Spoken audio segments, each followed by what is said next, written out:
नमस्कार दोस्तों, आप सभी का हार्दिक स्वागत है हमारे यूट्यूब चैनल में।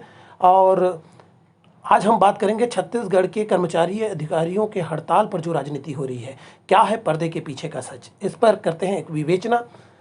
छत्तीसगढ़ कर्मचारी अधिकारी फेडरेशन ने इतने सारे संगठन, इतने सारे कर्मचारियों के मांगों को लेकर के जो आंदोलन किया है, फेडरेशन की जितनी तारीफ की जाए वो अपने आप में कम है। एक तो इनका व्यवस्थित नियोजित ढंग से क्रमिक आंदोलन करना, चरणबद्ध ढंग से क्रमशः आगे बढ़ना उनकी परिपक्व बुद्धिमत्ता का परिचायक है।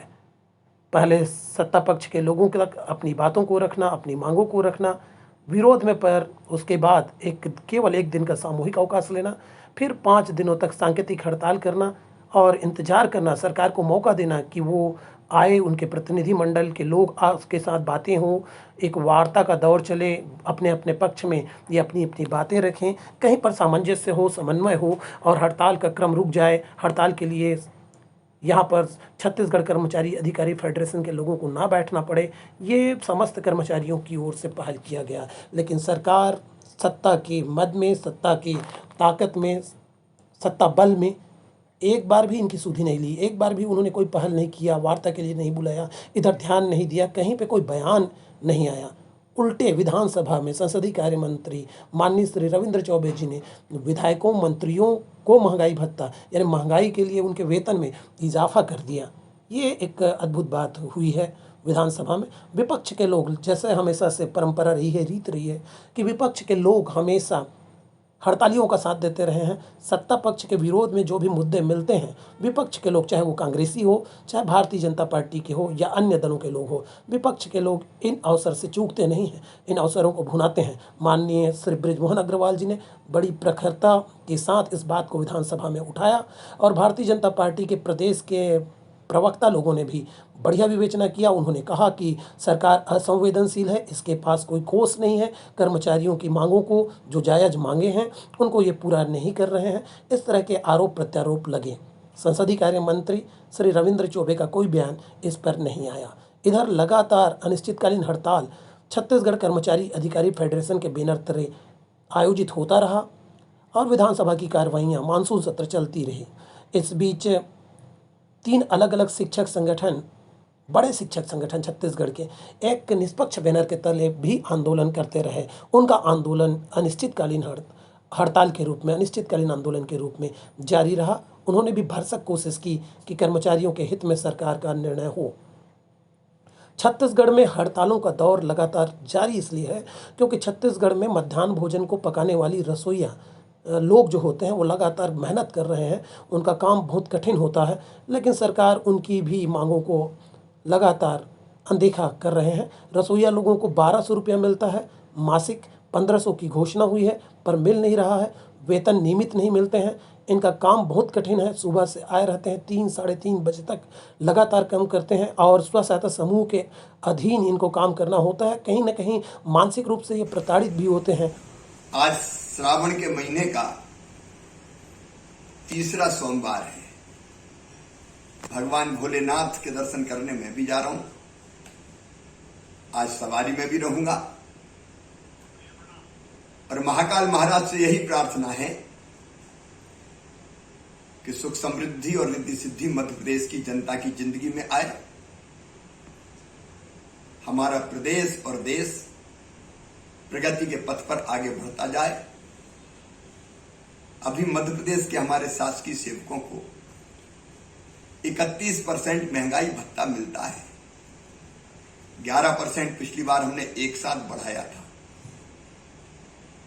लेकिन आज हम ये फैसला कर रहे हैं कि हम अब 34% महंगाई भत्ता मध्य प्रदेश के शासकीय सेवकों को देंगे।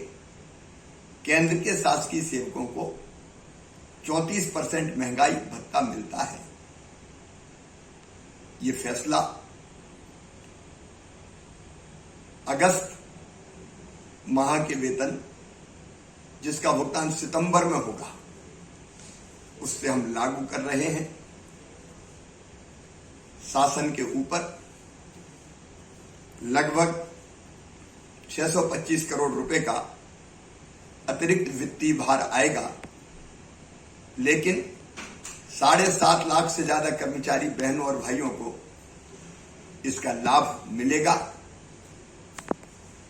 और इसलिए उनकी बेहतरी के लिए हमने ये फैसला किया है। शुभकामनाएं। अभी आप मध्य प्रदेश के माननीय मुख्यमंत्री शिवराज सिंह चौहान जी को सुन रहे थे।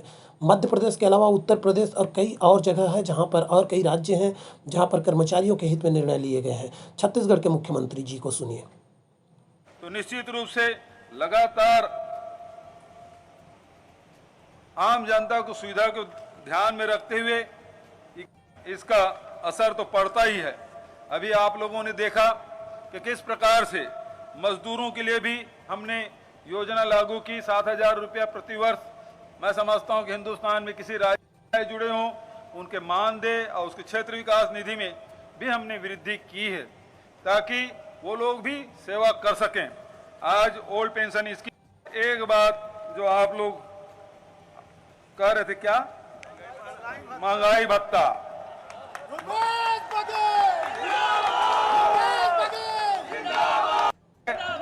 एक कमल वर्मा ना यही बोल के बुलाए हैं। तो एक चीज समझ लीजिए, मैं वही चर्चा कर रहा था, आप लोग सम्मान करने बुलाए हैं कि मांग करने बुलाए हैं? है ना, मांग ही कर लीजिए, है ना। तो आपके चेहरे में सम्मान में खुशी जितनी दिखी थी उससे ज्यादा मांग में ज्यादा दिखाई दे रहा है। मैं अभी अपने कर्मचारी अधिकारियों को निराश कभी नहीं।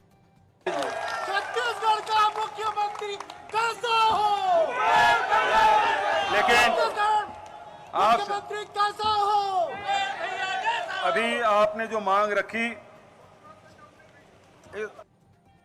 चला, तो जब मुझे तो बुलाया गया था सम्मान करेंगे, होर्डिंग सब रास्ते पर वही लगा है। अब मांग आपने किया है, मैं आपको ये बहुत जल्दी इसकी घोषणा करूंगा।